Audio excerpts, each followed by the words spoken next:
কিরণমালা আসছে ওই ভয়ঙ্কর পশুকে নিয়ে।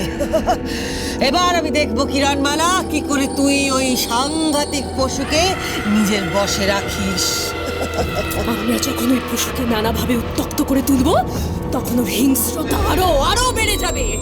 খেপে গিয়ে ওই পশু অমৃতনগরীর চতুর্দিকে ধ্বংসলীলা চালাবে।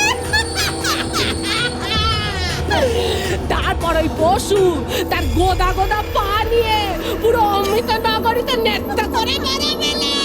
মরে যায় মরে যায়। আলা নাতনি, সে এক দেখার মতো দৃশ্য হবে বটে না? কত মরিচির ছাদে গোদা গোদা পায়ের তলায় চাপা করে মরবে কে জানে। অমৃতনগরীর প্রাসাদ বাড়িঘর সব একেবারে মাটিটা ভেঙে গুড়িয়ে যাবে। অমৃতনগরী শ্মশানে পরিণত হবে।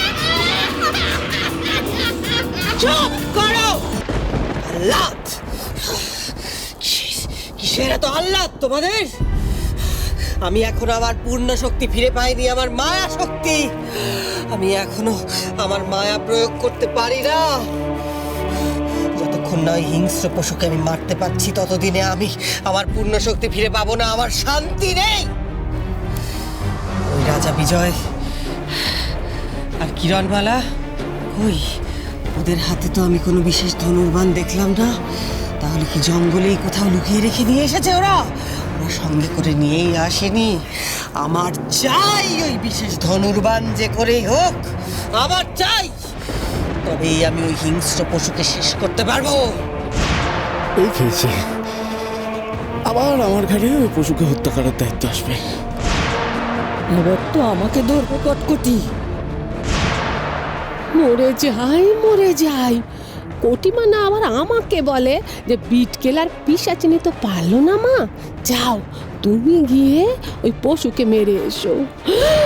ওই পশুর এক থাবড়ায় তো আমি ছিটকে যাবো না, আমার কোমরটাও যাবে। কটিমা, বলছিলাম কি ওই হিংস্র পশুকে মারা কিন্তু এত সহজ হবে না। একে তো ওই পশু হিংস্র, তার উপর তার গায়ে যা শক্তি। আর তুই কি মনে করছিস না রাজা বিক্রম ওকে একা ফেলে রাখবে প্রাসাদে? ওকে কড়া পাহারায় রাখবে না।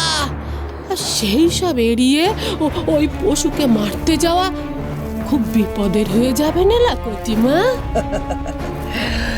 কিসের বিপদ মা?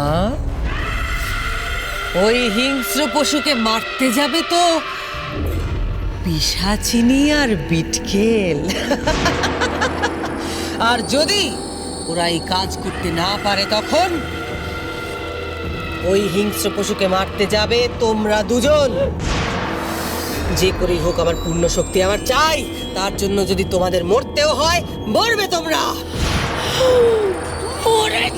মরে যাই না কটি, মেয়ে হয়ে মায়ের মরণ কামনা করলি না? হ্যাঁ করলাম। শুনে রাখো, আমি রাক্ষসী রানী কটকটি। দয়া মায়া ভালোবাসা এসবের কোনো মূল্য আমার কাছে নেই। আমি শুধু জানি শত্রুকে বিনাশ করতে হবে, ত্রিভুবনেশ্বরী হতে হবে আমাকে, যে করেই হোক। শুনে রাখো সবাই, আমাদের এখন যেতে হবে ওই গভীর জঙ্গলে। কারণ আমি নিশ্চিত যেখানে ওই হিংস্র পশু ছিল সেইখানেই কিরণমালা লুকিয়ে রেখেছে ওই বিশেষ ধনুর্বাণ।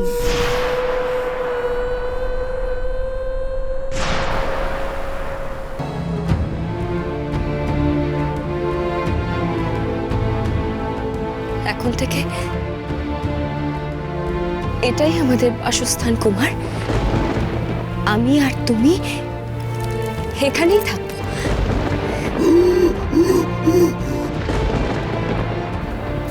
মহারাজ, মহারাজ, আমরা আপনার কথা মেনে নিয়েছি মহারাজ। আপনি চেয়েছিলেন ওই পশুকে অমৃতনগরীতে নিয়ে আসতে, সে তো এসেছে। এবার এবার আপনি আপনার প্রতিশ্রুতি রক্ষা করুন মহারাজ। না হলে কেউ যে নিরাপদ বোধ করছে না মহারাজ।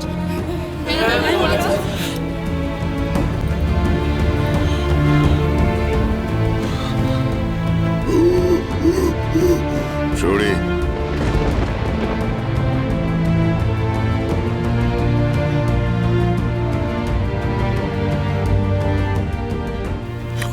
পায়ে শিকল পরিয়ে দাও।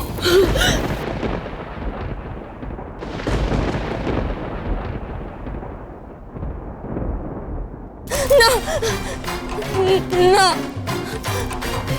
আমি আমার কুমারকে শিকল দিয়ে বন্দি করতে দেব না। মহারাজ বিক্রম, এ কেমন আদেশ দিচ্ছেন আপনি? আপনার সন্তান, তাকে আপনি শিকল পরাতে বলছেন? মহারাজ বিজয়, আমি অসহায় পিতা। আমি যে অমৃতনগরীর মহারাজ, প্রজাদের সুরক্ষার জন্য আমার হাত পাও দায়িত্ব আর কর্তব্যের শৃঙ্খলে আবদ্ধ। আমি কি করব বলতে পারেন? এই কাজ করা ছাড়া আমার আর কি উপায় আছে? আপনি একবার বলুন তো আমাকে। মহারাজ,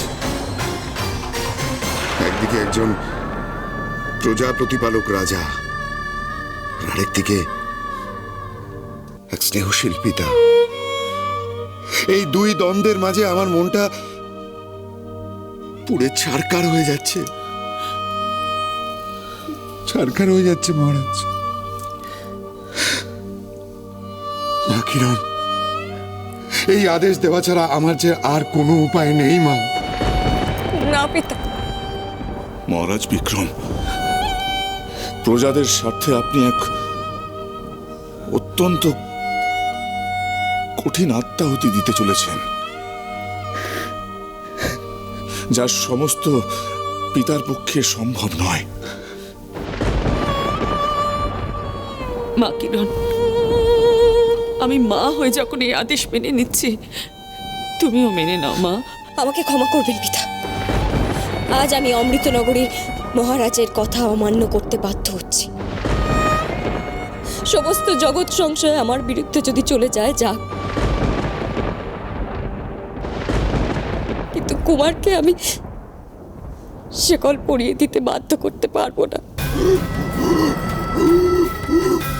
আমি কুমারের জন্য একা গোটা পৃথিবীর সমস্ত শক্তির সঙ্গে লড়তে প্রস্তুত।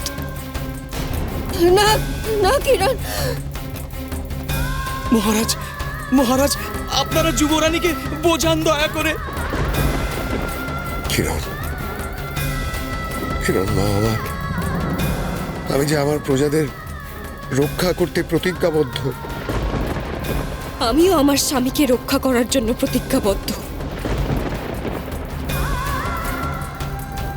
কুমারকে শিকল পরানোর আগে আমাকে শিকল পরাতে হবে।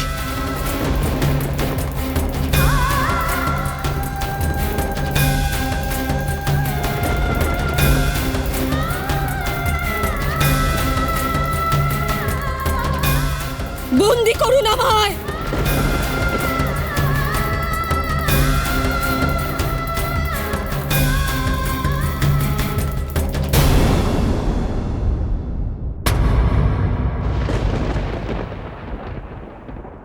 কটকটিদের গোপন আস্তানায় লুকিয়ে যেতে হবে, তাহলে কুমারের এই রূপ পরিবর্তনের রহস্য আমি জানতে পারবো।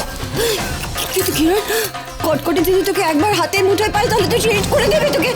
আমার নিয়তিতে যদি তাই থাকে, তাহলে তাই হবে, কিন্তু কটকটিদের ভয় পিছিয়ে আসতে আমি পারবো না। তুই সেই গোপন কক্ষ খুঁজে পাবি কি করে কিরণ? আমি জানি কটকটিদের গোপন আস্তানা।